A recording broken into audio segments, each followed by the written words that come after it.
Urinary system of man. इंसान में दो किडनीज है, रेन एंड रेव। इसको क्या कहते हैं? इसको कहते हैं यूरिटर, और इसको भी कहते हैं यूरिटर। ये है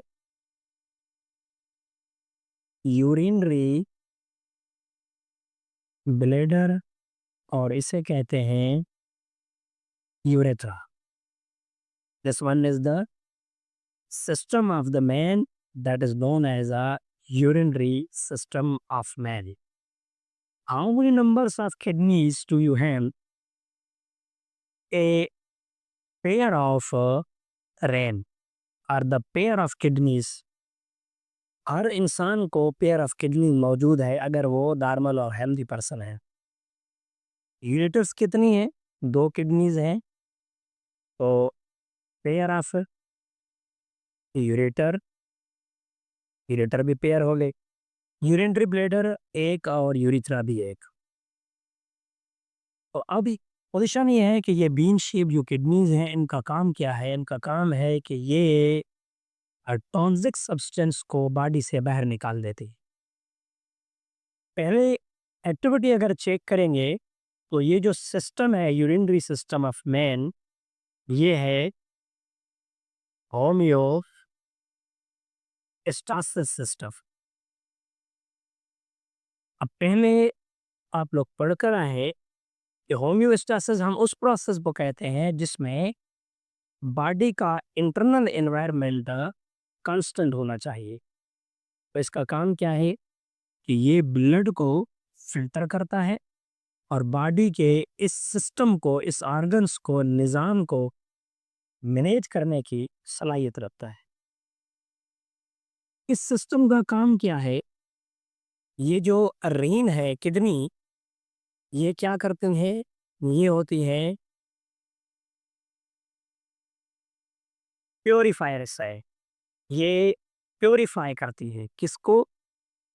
ये प्योरीफाई करती हैं ब्लड को। इस ब्लड को होना है रेगुलेट।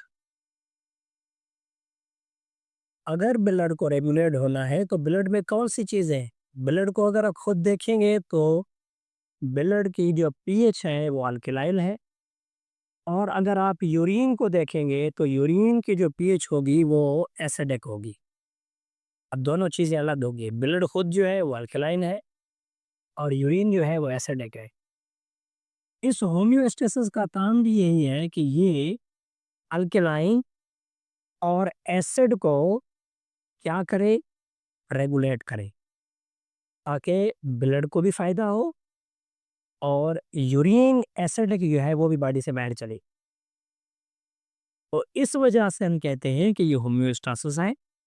ये ब्लड की पीएच और यूरिन की पीएच में जो डिफरेंस है उसको मेंटेन करने की सलाहियत रखता है कि ये एसिडिक है, इसको बॉडी के अंदर नहीं रहना चाहिए।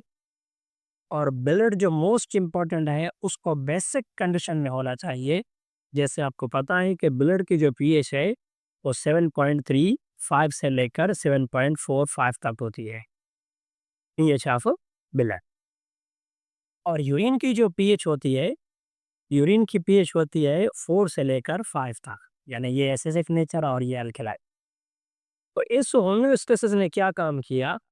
रेगुलेशन करवाई अल्कलाइन और एसिड की, या बेस और एसिड की, ताकि हमारा सिस्टम इंटरनली मेंटेन रहे और हमारे बॉडी के वेस्ट बॉडी से बाहर चले जाए, और हमारा जिस्म जो है वो प्रॉपर और एग्जैक्ट अपनी परफॉर्मेंस देता रहे। अब इसके बाद चलते हैं, इनका क्या काम है? इन्होंने ब्लड को किया फिल्टर। अब ब्लड के अंदर कौन सी चीज़ें होंगी? ब्लड के अंदर मौजूद होंगे टॉक्सिक सब्सटेंस, टॉक्सिक सब्सटेंसेस। जैसे हम पहले पढ़ कर आए कि नाइट्रोजनियस वेस्ट हैं, जैसे ब्लड के अंदर मौजूद है अमोनिया, यूरिया, यूरिक एसिड, इसके अलावा क्रेटिनिन, एटसेट्रा, ये टॉक्सिक है। अब ये सिस्टम चाहता है कि ये जो टॉक्सिक सब्सटेंस हैं मैं इनको बाहर निकाल दो। मैं ये नहीं कह रहा कि आप लोग सिर्फ ये कह दें कि टॉक्सिक सब्सटेंस बॉडी से बाहर चले जाएंगे, इसका काम यही है, ये नहीं। टॉक्सिक सब्सटेंस को तो यूरिन की मदद से बॉडी से बाहर निकालने की सलाहियत इसके अंदर है, लेकिन इसके अलावा इसके अंदर एक और भी सलाहियत है कि ये अल्कलाइन और एसिड को मेंटेन करने की सलाहियत ये सिस्टम रखता है एज अ होम्योस्टेसिस के तौर। सिर्फ ये काम नहीं है, इसका काम ये भी है। जब ये ब्लड फिल्ट्रेट हुआ, अब ब्लड को कहाँ जाना है? ब्लड को पास होना है यहाँ से, पास होके इस ब्लड को यूरेटर की मदद से जाना है ब्लैडर के अंदर। यूरेटर की जो ईच साइज होगी, इसकी हो या इसकी हो, दोनों की ऑलमोस्ट इक्वल होती है। 25 सेंटीमीटर से लेकर 30 सेंटीमीटर तक रहती है। ये फुल साइज है, यानी किडनी से लेकर ब्लैडर तक पेयर ऑफ यूरेटर की ईच यूरेटर की साइज कम से कम 25 सेंटीमीटर और ज़्यादा से ज़्यादा 30 सेंटीमीटर। फिर ये यूरिन पहुंचा यहाँ पर। ये जो ब्लैडर होगा, ये ब्लैडर एक मस्क्यूलर ऑर्गन है, मस्क्यूल। और अगर सवाल में ये पूछा जाए कि कौन सा मस्क्यूलर है, तो मसल 3 कैटेगरी में है, स्मूथ भी होते हैं, स्केलेटल भी होते हैं और इनके अलावा कार्डियक भी होते हैं। तो आप इनको काउंट करेंगे कि ये होते हैं स्मूथ।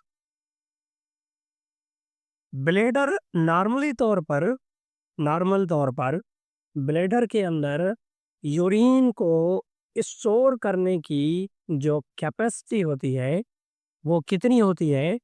वो 400 से लेकर 500 ml, अबाउट हाफ लीटर होती है। हाफ लीटर यूरिन यहाँ पे स्टोर हो सकता है। अगर कोई ऐसी कंडीशन है, अब मजबूरी है कि यूरिन बॉडी से बाहर नहीं निकाला जा सकता, हम किसी सफ़र में हैं, किसी इमरजेंसी कंडीशन में है, तो इसके अलावा ये जो यूरिनरी ब्लैडर होगा, ये अगर ज़्यादा कंसंट्रेट हो और ज़्यादा वर्क करे, तो ये 1000 ml यानी 1 लीटर यूरिन स्टोर करने की सलाहियत रख सकता है। जब ये ब्लैडर फुल हो जाता है, अब इस यूरिन को जाना है बाहर और ये वेस्ट भी लेकर जाने हैं। तो इसके बाद फिर बारी आती है इस ब्लैडर के इस नीचे वाले इस पोर्शन की। यहाँ पे वाल्व पाई जाती है। वाल्व, 2 वाल्व होती है जो इस ब्लैडर के अंदर मौजूद है, उनको कहते हैं, दीज आर द इंटरनल स्पनेक्टर्स। और जो बाहर होते हैं वो होते हैं एक्सटर्नल स्पनेक्टर्स। इंटरनल यहाँ पे होंगे और एक्सटर्नल इसके ब्लैडर से बाहर होंगे, यूरेथ्रा के साथ आते जो। ये जो इंटरनल है, ये इनवॉलंटरी है, ये हमारी मर्जी से काम नहीं करते, ये सेंट्रल नर्वस सिस्टम की मदद से काम करते हैं। और जो ये बाहर वाले स्फिंक्टर होते हैं, यूरेथ्रा के साथ अटैच होते हैं, ये वॉलंटरी है। इनका काम होता है कि ये हमारी मर्जी से काम करें। जब हम फील करते हैं कि यहाँ पे यूरिन स्टोर हो चुका है, अब उनकी कंसंट्रेशन बढ़ रही है, तो हम अपनी मदद के थ्रू मसल को कोशिश करेंगे ताकि ये यूरिन यहाँ से बाहर ना जाए। इस वजह से 2 वाल्व्स हैं, स्फिंक्टर इंटरनल एंड एक्सटर्नल। और बाद में ये जो यूरेथ्रा है, ये यूरेथ्रा फीमेल में भी होता है और